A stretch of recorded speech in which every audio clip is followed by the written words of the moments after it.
کہ اس کے ساتھ ایک مرد نے زندگی کے کچھ دن گزارے ہیں، لیکن اس کے پاگل پن کا کیا ہوگا؟ میں بہت پریشان رہتی ہوں، یہی میری پریشانی کی وجہ ہے، یہ اس کی وجہ سے میں بیمار رہتی ہوں۔ تمہارے بابا بھی اس بارے میں جانتے تھے۔ میں نے کہا کہ لیکن ہمیں بابا نے کبھی آپ کی بیٹی کے بارے میں کچھ نہیں بتایا۔ اس نے کہا کہ تمہارا باپ بہت وفادار آدمی تھا، میں نے اسے کہا تھا کہ وہ اس کے بارے میں بھی کبھی کسی کو نہ بتائے، اس لیے اس نے اپنے خاندان کو بھی نہیں بتایا۔ تبھی تو جب اس نے کہا کہ میری جگہ میں اس کی بیٹی کو اس نوکری پہ رکھ لوں تو اس نے فوراً ہاں کہہ دیا۔ مجھے یقین تھا کہ اس کی طرح اس کی بیٹی بھی بہت وفادار، وہ بھی محنتی ہوگی۔ میڈم کہنے لگی کہ جو کچھ ہے اسی کا ہے، میں آج ہوں کل نہیں ہوں، لیکن پریشان ہوتی ہوں کہ کل کو کوئی ایسا مل گیا جو اس کی دولت کی وجہ سے اس سے شادی تو کر لے لیکن بعد میں اس کو چھوڑ دے یا اس کو جان سے مار دے تو کیا ہوگا؟ یہ تو اپنے آپ کو بچا بھی نہیں سکتی۔ میں نے ان کے کندھے پہ ہاتھ رکھا اور کہا کہ فکر نہیں کریں، اللہ سب کچھ ٹھیک کرے گا، کچھ نہ کچھ ہو جائے گا۔ اس نے کہا کہ کچھ نہیں ہوگا۔ میں نے بڑی کوشش کی لیکن اس کا رشتہ نہیں ہو پا رہا تھا۔ خیر میں بھی یہ تمہیں اپنے دکھ سنانے بیٹھ گئی تو میں بھی اس کے بارے میں بتانا نہیں چاہ رہی تھی کیونکہ تمہارا تو اس کے ساتھ کوئی کام ہے نہیں، لیکن چلو تمہیں پتہ چل گیا ہے تو کسی اور کو مت بتانا۔ میں نے کہا کہ میں نہیں بتاؤں گی۔ ان کو پریشان دیکھ کر میرا دل تو بہت دکھا تھا، لیکن میرے دل سے زیادہ میرا دماغ ہل گیا تھا۔ میرے دماغ میں ایک آئیڈیا، ایک ترکیب آ گئی تھی۔ میں ایک عورت تھی، اپنے باپ کی طرح ساری زندگی یہاں نہیں گزار سکتی تھی، مجھے واپس بھی جانا تھا۔ میں نے تو سوچا تھا کہ 3-4 سال اچھے سے کمائی کرنے کے بعد میں واپس آ جاؤں گی، لیکن اگر اس گرداب میں پھنس جاتی تو پھر پھنستی ہی چلی جاتی۔ مہینے کے مہینے پیسے آتے ہوئے کس کو برے لگتے ہیں؟ میں کماتی رہتی ہوں اور میری عمر نکل جاتی۔ میں ساری زندگی اس گھر کی نوکر بن کے تو نہیں گزار سکتی تھی، اس لیے مجھے کچھ اور ہی سوچنا تھا۔ میں یہ موقع بھی تو ہاتھ سے جانے نہیں دینا چاہتی تھی۔ میرے دماغ میں ایک شیطانی پلان آ گیا۔ جیسا کہ میں نے پہلے بتایا، میرا بھائی ایک نکما آدمی تھا، کوئی کام نہیں کرتا تھا۔ پہلے ساری زندگی بابا کی کمائی پیش کرتا رہا اور اب میری کمائی پہ عیش کر رہا تھا، جبکہ یہ سب کام کرنے کے لیے اس کو آگے آنا چاہیے تھا۔ جب میرے بابا نے کہا کہ میری نوکری تو ختم ہو رہی ہے، میری جگہ تم چلے جاؤ، تو اس نے صاف انکار کر دیا۔ اس نے کہا کہ میں کسی کے گھر کا نوکر نہیں بن سکتا۔ بابا نے کہا کہ وہاں پہ کوئی نوکر نہیں ہوتا، جتنا کام کیا جائے اتنی تنخواہ ملتی ہے، لیکن اسے تو کام کرنے کی عادت ہی نہیں تھی۔ اب میں نے اسے ایک ایسی بات بتائی جو اس کے حوالے سے بالکل ٹھیک تھی، یعنی مجھے یقین تھا کہ وہ یہ بات مان لے گا۔ میں نے اسے کہا کہ میں نے تمہارے لیے یہاں پر ایک بہت اچھی لڑکی پسند کر لی ہے جو بہت خوبصورت بھی ہے، امیر بھی اور جوان بھی۔ میں تمہاری شادی اس کے ساتھ کروانا چاہتی ہوں، تم یہاں آنے کی تیاری کرو اور اپنا پاسپورٹ وغیرہ بنوا لو۔ اس بات پہ وہ خوش ہو گیا۔ یہی تو اس کی دکھتی رگ تھی۔ ممی سے روز کہتا تھا کہ میری شادی کروا دی جائے۔ امی کہتی تھی کہ لڑکی والے پوچھیں گے کہ لڑکا کیا کرتا ہے تو ہم کیا جواب دیں گے۔ وہ کہتا تھا کہ کوئی جھوٹ بول دے، ایک دفعہ لڑکی میرے نکاح میں آ گئی تو پھر طلاق لے کے تو واپس نہیں جانا چاہیں گی۔ اس کے دل میں بھی دھوکا تھا، اس کے کرنے کا یہی کام تھا۔ میں نے سوچ لیا تھا۔ میں نے میڈم سے آہستہ آہستہ بات کرنی شروع کی اور ان کو کہا کہ اگر آپ ان کی شادی کروا دیں تو سب کچھ ٹھیک ہو جائے گا۔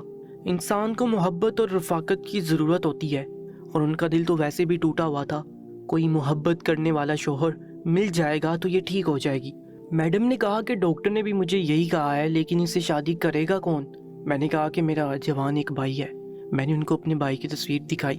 میرا بھائی شکل و صورت کا تو خوبصورت تھا، ان کو میرا بھائی اپنی بیٹی کے لیے پسند آ گیا تھا۔ ان کی شکل پہ بھی لکھا تھا، لیکن وہ کہنے لگی کہ تمہارا بھائی سب کچھ جانتے ہوئے اس سے شادی کیوں کرے گا؟ میں نے کہا کہ وہ شادی ضرور کرے گا، وہ ایک بہت اچھا انسان ہے۔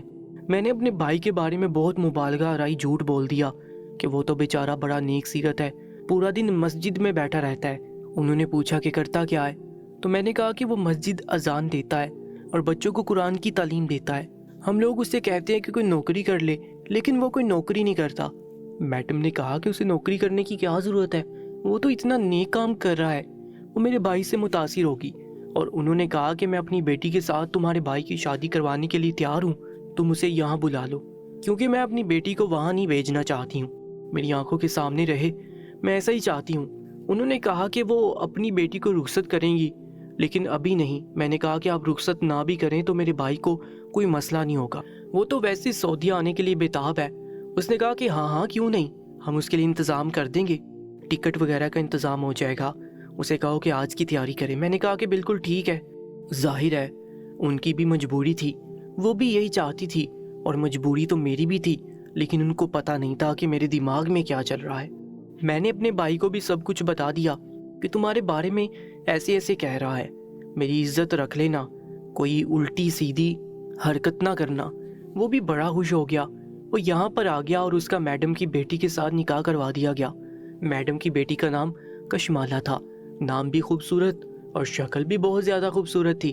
میرے بھائی نے جب کشمالہ کو دیکھا تو عجیب سی حالت میں آ گیا، کہنے لگا کہ اتنی خوبصورت لڑکی تو مجھے غلطی سے بھی نہیں مل سکتی، اور اب یہ میری بیوی بن گئی ہے۔ میں نے کہا کہ اپنے جذبات پہ قابو رکھو۔ وہ بہت زیادہ خوش تھا۔ اس بھائی نے ہمیں جگہ جگہ پر ذلیل کروا دیا تھا۔ ایک دفعہ تو اس نے کاروبار کی مدد میں کسی سے قرضہ لے لیا تھا، اور وہ قرضہ اتارتے اتارتے ہی میرے بابا اس دنیا سے چلے گئے۔ اور ایک دفعہ اس نے سود پہ پیسے لے لیے تھے، پیسے تو واپس کر دیے لیکن سود ختم نہ ہوتا تھا۔ اس دن کے بعد سے ہمارے گھر میں بے برکتی اور غربت نے ڈیرے ڈال لیے تھے، ورنہ اس سے پہلے معاملات اتنے برے نہیں تھے۔ میں نے امی کو نہیں بتایا تھا کہ میں اس کی شادی کروا رہی ہوں۔ امی کو کہا تھا کہ کام کے لیے بلایا ہے، کیونکہ ابھی یہ یہاں سے جانے والا نہیں تھا۔ اگر میں امی کو بتا دیتی کہ شادی کروا رہی ہوں تو وہ فوراً یہی کہتی کہ بس میری بہو کو لے کر واپس آ جائے۔ میں چیزوں کو بڑے طریقے سے لے کر چل رہی تھی۔ میں سوچ رہی تھی کہ جو کر رہی ہوں بالکل ٹھیک کر رہی ہوں۔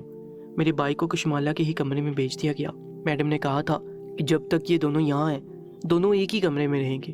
کشمالہ کی حالت ایسی نہیں تھی کہ کوئی اسے دیکھتی یہ جان پائے کہ وہ پاگل ہے، لیکن جیسے میڈم نے کہا تھا کہ اسے اچانک دورہ پڑ جاتا تھا، پر ہم سب کو امید تھی کہ اچانک اسے دورہ نہیں پڑے گا۔ وہ دونوں کمرے میں چلے گئے اور میں اپنے کمرے میں آگے سکون سے سو گئی۔ میں نے کہا کہ یہ بوڑھی عورت ایک دن مر جائے گی اور سب کچھ ہمارا ہو جائے گا۔ میں اپنی عقل پر جشن منا رہی تھی کہ میں نے جو کیا بہت اچھا کیا۔ لیکن جیسے صبح ہوئی ایک منظر میرے لیے قیامت کا منظر بن گیا۔ جو میں نے دیکھا کہ میرا بھائی اس دنیا میں نہیں تھا، وہ اس دنیا سے جا چکا تھا۔ اس کے جسم پہ کوئی نشان نہیں تھا، لیکن اس کے جسم میں سانس بھی باقی نہیں تھی۔ پتہ نہیں اس کے ساتھ کیا ہوا تھا۔ ہمیں پہلے تو پتہ ہی نہ چلا کہ وہ اس دنیا میں نہیں ہے، جو وہ اٹھا ہی نہیں، اور دوپہر کے 3 بج گئے تب جا کر ہمیں پتہ چلا کہ وہ تو نہ جانے کب سے مر چکا ہے، اور کشمالہ کو کوئی ہوش ہی نہیں۔ وہ تو اپنی دنیا میں مگن بیٹھی تھی، ویسے ہی بیٹھی تھی جیسے عام دنوں میں بیٹھا کرتی تھی، اور وہی سب کر رہی تھی جو پہلے کیا کرتی تھی۔ میرا بھائی اس دنیا سے جا چکا تھا۔ مجھے بڑا افسوس ہوا۔ میڈم کو پتہ چل گیا کہ یہ سب کچھ کشمالہ نے کیا ہے، کیونکہ اسی کے ساتھ تو ہم نے اسے اکیلا چھوڑا تھا۔ وہ دونوں میں سے وہی پاگل تھی، لیکن یہ سب ہوا کیسے تھا، یہ ہماری سمجھ سے باہر تھا۔ میرے بھائی کو پہلے سے ہی فوت ہوئے کافی وقت گزر چکا تھا۔ اب ہمارے پاس زیادہ وقت نہیں تھا۔ ہم نے اسے وہیں پہ دفنا دیا، یعنی سعودیہ میں ہی ایک قبرستان میں دفنا دیا۔ امی کو بھی آہستہ آہستہ یہ بات بتانی تھی کہ ان کا بیٹا اس دنیا سے جا چکا ہے، نہیں تو ان کے لیے یہ بہت بڑا جھٹکا تھا۔ خیر جھٹکا آہستہ آہستہ دیا جاتا یا ایک ساتھ یہ خبر ان کے لیے بری ہی ہوتی، لیکن ابھی میرے میں بتانے کی ہمت نہیں تھی۔ میں بہت پریشان تھی۔ میرا بھائی اس دنیا سے جا چکا تھا، ایسا نہیں تھا کہ میں دارے مار مار کے رو رہی تھی، لیکن افسوس تو تھا۔ آخر کو وہ میرا بڑا بھائی تھا، اور کہیں نہ کہیں یہ سب میری وجہ سے ہوا تھا۔ میں نے ہی اس کو بلایا تھا۔ میڈم بھی شرمندہ تھی۔ انہوں نے کہا کہ وہ میری امی کے لیے الگ سے خرچہ بھیجیں گی، کیونکہ ان کا جوان بیٹا اس دنیا سے چلا گیا ہے۔ دن گزرنے لگے۔ اب مجھے اس گھر میں رہتے ہوئے کافی عرصہ ہو گیا تھا، تو مجھے آہستہ آہستہ پتہ لگنے لگا کہ یہ عورت تو بہت زیادہ امیر تھی۔ اس کے پاس تو سونے کے زیورات تھے، ہیرے موتی تھے، اس کی دکانیں تھیں، گھر تھا، کاروبار تھا، بینک بیلنس تھا، بہت کچھ تھا اس کے پاس۔ اتنا کچھ کہ اس سے خود بھی سنبھالے نہیں سنبھلتا تھا، اور یہ اسی حوالے سے پریشان رہتی تھی۔ اس کا کاروبار بہت اچھا چل رہا تھا۔ ایک دن تو کہنے لگی کہ کاش میرا کاروبار اچھا نہ جائے۔ میں نے کہا کہ ایسا کیوں کہہ رہی ہے؟ تو کہنے لگی کہ اتنا سب کچھ سنبھالوں گی کیسے، میرے پیچھے بھی کوئی نہیں ہے۔ میرے دل سے ابھی بھی لالچ ختم نہیں ہو رہا تھا۔ میں نے اپنے چھوٹے بھائی کو بڑے بھائی کے بارے میں بتا دیا۔ اسے بھی افسوس تو بہت ہوا، لیکن اب وقت کے ساتھ صبر آ گیا۔ ابھی اس بارے میں امی کو پتہ نہیں تھا۔ کشمالہ دن بہ دن مزید خوبصورت ہوتی جا رہی تھی۔ میں نے سوچا کہ کچھ نہ کچھ کرنا پڑے گا۔ بیگم صاحبہ روز مجھ سے بیٹھ کر باتیں کرتی۔ آج اتنے پیسے آئے۔ انہوں نے میری تنخواہ بھی بڑھا دی تھی، اور میری امی کو بھی ایکسٹرا پیسے بھیجتی تھی۔ وہ یہ سمجھتی تھی کہ یہ پیسے ان کا بیٹا کما کر بھیج رہا ہے، اس لیے وہ زیادہ سوال بھی نہیں کرتی تھی۔ اب وہ لوگ پیچھے 2 لوگ ہی تو تھے، ان کے کون سے اتنے خرچے تھے۔ ایک دن امی نے فون کر کے کہا کہ اللہ کا شکر ہے سب کچھ ٹھیک ہے، بڑا بیٹا بھی باہر کے ملک سیٹ ہو گیا، پیسے بھی بھیج رہا ہے، لیکن اس چھوٹے والے کے ہاتھوں بڑی تنگ ہوں۔ جب سے گھر میں زیادہ پیسے آنے لگے ہیں یہ اور زیادہ بگڑتا جا رہا ہے، نئی نئی فرمائشیں کرتا ہے، اب کہتا ہے مجھے بڑا والا فون لے کے دو، تو تم ایک کام کیوں نہیں کرتی، اس کو بھی اسی طرح وہیں پہ سیٹ کر لو جیسے کریم کو سیٹ کیا ہے۔ میری بہن کا گھر ساتھ ہے، مجھے کوئی مسئلہ نہیں ہوگا، میں اکیلی تھوڑی رہوں گی، یہ وہاں پہ سیٹ ہو جائیں گے تو ٹھیک ہو جائے گا، جیسے بڑا والا ٹھیک ہو گیا، یہ بھی اچھی جگہ چلا جائے گا۔ میں نے امی سے کہا کہ ہاں کچھ کرتی ہوں، جبکہ دل میں یہ سوچ رہی تھی کہ بڑا والا تو کہاں چلا گیا آپ کو پتہ بھی نہیں ہے۔ لیکن پھر میرے دماغ میں اچانک سے گھنٹی بجی اور میں نے سوچ لیا کہ شاید امی ٹھیک ہی کہہ رہی ہے، اس کو بھی یہاں بلا لیتی ہوں۔ لیکن اس دفعہ میں نے اپنی چھوٹے بھائی کو بلانے سے پہلے اسے سب کچھ بتا دیا کہ ایسا ایسا معاملہ ہے۔ ابھی میں اس سے بات کر رہی تھی کہ بیگم صاحبہ وہاں پہ آ گئی، ان کو مجھ سے کوئی کام تھا، پھر لگے ہاتھ میں نے ان سے بھی بات کر لی۔ انہوں نے کہا کہ یہ تم کیا کہہ رہی ہو، تمہارا ایک بھائی بیچارہ دنیا سے چلا گیا اور اب تم دوسرے کو بلانا چاہتی ہو۔ تو میں نے کہا کہ میں صرف آپ کا اور چھوٹی بیوی کا بھلا چاہتی ہوں، اور پھر جس کی موت لکھی اس نے مرنا ہی ہوتا ہے، لیکن میرا چھوٹا بھائی بہت سمجھدار ہے، سب کچھ ٹھیک ہو جائے گا۔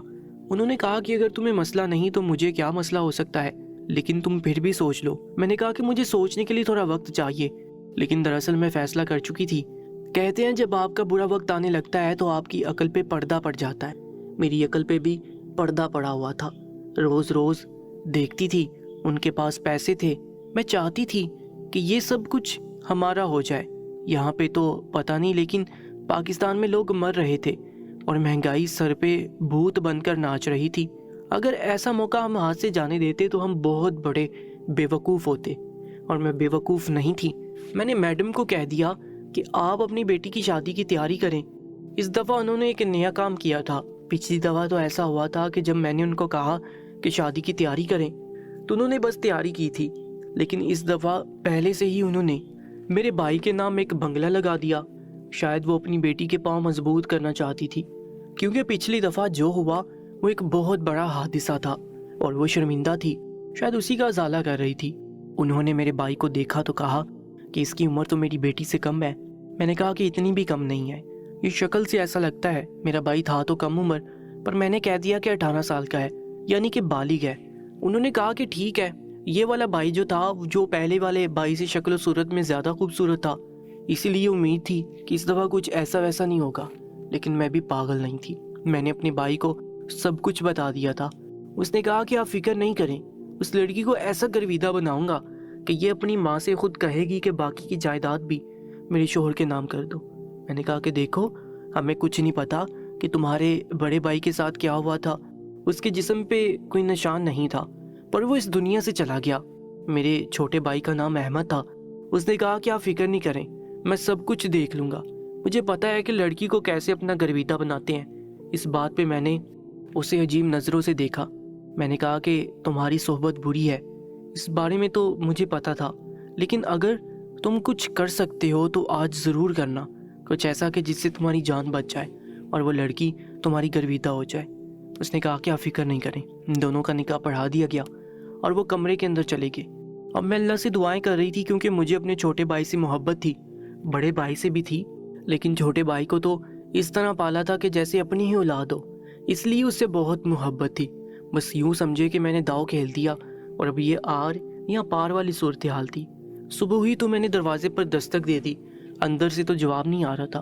میں نے پھر دستک دی، یہ کام ٹھیک نہیں تھا، مجھے ایسے دستک نہیں دینی چاہیے تھی، لیکن میرے پاس اور کوئی آپشن نہیں تھا۔ میرا دل گھبرا رہا تھا۔ میرا بھائی باہر آیا تو وہاں سے دیکھ کے حیران رہ گئی، اس کے چہرے پہ زخموں کے نشان تھے۔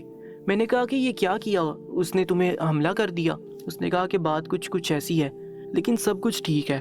تھوڑی دیر کے بعد اسے بلایا اور کہا کہ میری جان، میرے پیارے شوہر، مجھے چھوڑ کے نہ جاؤ۔ اس نے کہا کہ نہیں جان، میں تو بس دروازے تک آتا ہوں، تمہیں چھوڑ کے نہیں جاؤں گا۔ میں حیران رہ گئی۔ میں نے کہا کہ ایسا کیا کیا تم نے؟ تو اس نے کہا کہ آپ ہی ہر بات بتانے کی نہیں ہوتی، لیکن مجھے ایسا لگتا ہے کہ میرا بھائی خوبصورت تھا، اسی لیے عالیہ نے اسے پسند کر لیا تھا، کیونکہ دوسرا بھائی بھی بری شکل کا تو نہیں تھا، لیکن اتنا زیادہ ہینڈسم نہیں تھا۔ جو بھی معاملہ ہوا ہمیں نہیں پتا، پر وہ دونوں آپس میں اس طرح باتیں کر رہے تھے کہ جیسے ایک دوسرے کے بغیر ایک پل نہیں رہ سکتے۔ اس کے بعد بھی عالیہ کو کچھ دورے وغیرہ پڑے، لیکن وہ زیادہ تر وقت ٹھیک ہی رہتی تھی۔ اس کے ڈاکٹر نے کہا کہ اس میں بہت بہتری آ گئی ہے، میڈم صاحبہ بیمار رہنے لگی۔ انہوں نے اپنے ہوش میں ہی سب کچھ میرے بھائی کے نام کر دیا اور میرے نام کر دیا۔ اس کے بعد میرا بھائی اور عالیہ واپس پاکستان چلے گئے۔